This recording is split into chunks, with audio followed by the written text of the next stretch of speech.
My name is Jessica Mara, for those of you who don't know. I'm going to be here introducing our next speaker. Her name is Maharishi Häusler. She's actually born in Singapore, and she was actually a former London financial trader.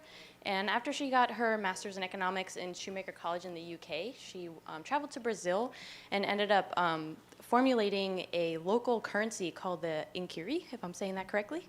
And she's also the founder of the Give and Take Lab, where they offer exploration with the new relationships with money. And she's also working on a new project with schools and companies to integrate social entrepreneurship and social currency, and integrating the UN sustainability goals. So I welcome to the stage Maharishi Häusler.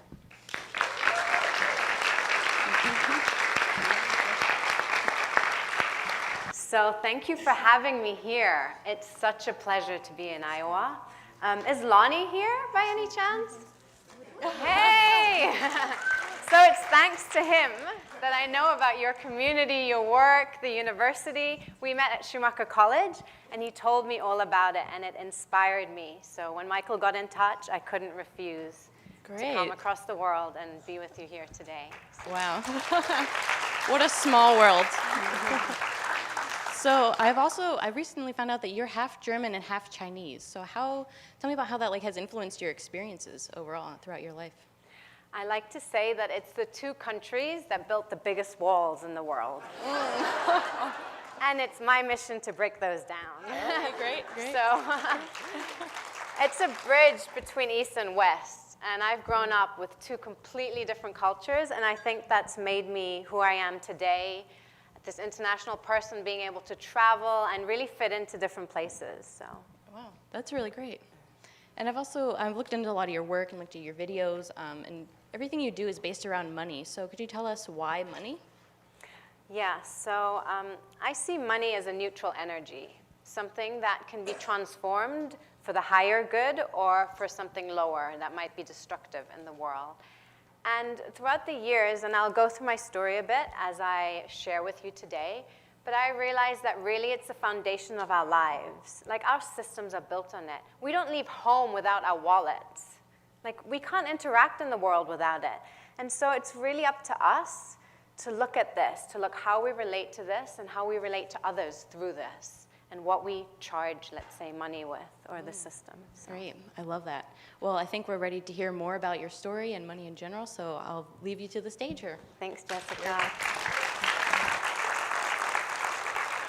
So who in here is an entrepreneur or wants to be an entrepreneur? Raise your hands. Wow. I thought we might have a big audience here, considering the title of our conference. So I wanted to be an entrepreneur from a very young age. And actually, with the topic of money, I thought that money would bring me freedom. It would bring me possibilities in life. And so it took me on a journey to becoming the social entrepreneur I am today. I started working from a very young age. I started babysitting my brother and sister's friends. I wanted to make money the way I could. Working in shops of my parents' friends, begging friends to be able to do things, because I thought that was the way out. I thought money was freedom, the way out of the life I was in. I wanted to make it, and to me that meant money. I grew up in an affluent community. I went to international schools, and there was no need for me to work. But I had this drive inside, and most importantly, I wanted to be connected to people and understand it. Moving on, when I was in my teenage years and going to university, the place where you could make the big bucks was finance. It was being a trader, and I had in my mind, that's what I'm going to be. So I ended up interning in different banks and working as a trader in one of the tier 1 investment banks in London. I had in my mind I wanted to make X amount of money by the time I was 30, and I wanted to be a managing director, an MD. At the age of 25, I'd been promoted every single year. I was the only woman on the trading floor with 100 men. And I was making the big bucks. Like, I had something to prove, so I was outperforming everyone. And these were men who'd been there for like centuries, and I was this young girl there going like, yeah, I'm gonna make this. But I was deeply unhappy. I was living the life that you see in the movies, traveling, partying, thinking that money was everything. But I would come home and look in the mirror, and I was soulless. There was just sadness in my eyes. And then I encountered a type of meditation for the first time. And I told my teacher, I don't have time for this. And he goes, just take 5 minutes. I'm like, I'll take a minute walking to work. So on the way to work, I was like, okay, I'm going to do this, I'm going to do this. And that minute turned into 5 minutes, it turned into 10 minutes, and that turned into half an hour. And then it was the part that propelled me out of finance. It showed me that I was not living with my values. Like, I was making money, but it wasn't aligned with who I was, with what I wanted to be in the world. And so I decided to leave and to go traveling. And I remember I left on a sabbatical, and the head of the bank called me up, and he's like, if you don't come back, we're taking all your shares away. And I was like, you can take all the money away, but you can't take my life. If you don't know, in finance, they pay you in deferred shares. So you get your bonus paid over 3 years. So you get a year, part of it in the next year, the year after, and the year after that. So basically, it's like the donkey and the carrot. You never really get there. It's like the golden handcuffs. And so I said to him, okay, you can take all of that, but you can't take my life. I'm walking out. And when I started traveling, some of the first people I met were travelers from Ireland who had mortgages 5 times the amounts their houses were worth. I, at the time, was a high situations trader. That meant during the crisis, I was trading AIG, I was trading Lehman Brothers, I was trading all the Irish banks, the Spanish banks, the Portuguese banks, everything that was going down, and I was making millions, hundreds of millions on this. We were sitting in rooms completely disconnected from the people outside, completely disconnected from people's lives. So when I started traveling and meeting people who were affected by the financial crisis, like the penny dropped. I was like, my God, what is happening? What is the world up to? So that took me by synchronicity to Schumacher College. It was a long journey. I was in spiritual communities all around the world, from India to Brazil. I was trying to find another way of living, another way of the world, economy, money, trying to figure something out. And at Schumacher College, I got the space to integrate my life as a financial trader with something new. I got to understand economics in a new way. It took me 2 months to realize, like, people don't want to just make money. Like, there's cooperatives. People care about each other. Really? I was like, wow. And so after that whole thing of shaking me up, I did my thesis in a community in Brazil where I lived with a community, and we created their own community currency, INKIRIs. And these are going really strong. Like 2 years on, the community is setting up their own banking system. Everyone's getting paid in INKIRIs, and they're working with other banks in Brazil to create a whole social banking system, like a whole platform that other social banks can open up, basically community currencies, to empower communities. For me, this was huge when I understood this. But when I was there, I realized, okay, we can change the notes and coins that people are using on the outside, but if we don't change the way we relate to money, we're just going to have the same problems again. People are going to replicate fear, greed, scarcity. They're going to deal with money in the same ways as they did before. So the workshop, Me, Myself, and Money, that I've been working with was born, about your personal and emotional relationship to money. It was so important for me that people started understanding this. So then, when we moved on from the Me, Myself, and Money workshop, I started doing it all around the world with different communities, India, Brazil. I traveled everywhere, and I wanted to spread the work. And then it turned into coaching, because I'd have clients and basically people I worked with saying, we want to learn about this. And most recently, I launched Give and Take Lab, where I'm exploring new ways of relating to money, new ways of relating to the economy and working with people in different areas of society. A year ago, I decided, after 8 years of traveling, to move to Portugal. I'm incubated in something called Casa do Impacto, an impact hub. Portugal is a center for social entrepreneurship in Europe. People are so entrepreneurial because of the crisis, because there were no jobs, because people needed to make their own livelihoods and find out who they were. They were facing things. So when tragedy happens, when crisis happens, we don't have a choice but to look at ourselves and to look at the world we're living in. And so like incredible projects are born there. And I've partnered with another social enterprise, and we're creating a game for schools and now for companies to learn about the UN Sustainable Development Goals, to bring sustainability in a new way to the world. At Schumacher College, something that I learned and that was so important to me was looking at ecology and economy. Ecology and economy come from the same Greek word called oikos, which means home. Ecology is the study of our home, and economy is the management of our home. And I'm talking about our greater home, the planet that we all live on. And so my work now is about bringing us to understand, how do we manage the economy? How do we manage our greater home, that we can take care of it for future generations to come? This world that we've been given to live on, to take care of. So it's estimated that it costs $50 trillion to deal with the UN Sustainable Development Goals, to deal with the social issues, economic, environmental, that we currently are facing today. And if not each and every one of us takes part, we cannot do it. It's all of our responsibilities. So the work I'm working with now is to educate people around these issues, to empower, and then to take action in the world. It's about all of us to take our responsibility and taking that step into the future. So basically, for me, my journey took me from money to social entrepreneurship.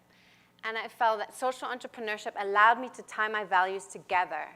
That spirit in me that wanted to make money in finance, but linking it to something that can be a greater good for the world and for all of us. It was about living to my values. So I encourage each and every one of you to find out what your values are and what you want to stand for. It's not about doing things in the world that you feel like you have to. I feel like I had to go through that, maybe Catherine and others did, but it's not for you to have to go through that journey, to have to struggle. You're here, you have tools.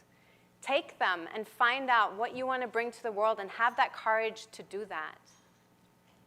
I obviously faced challenges along the way. It wasn't always easy.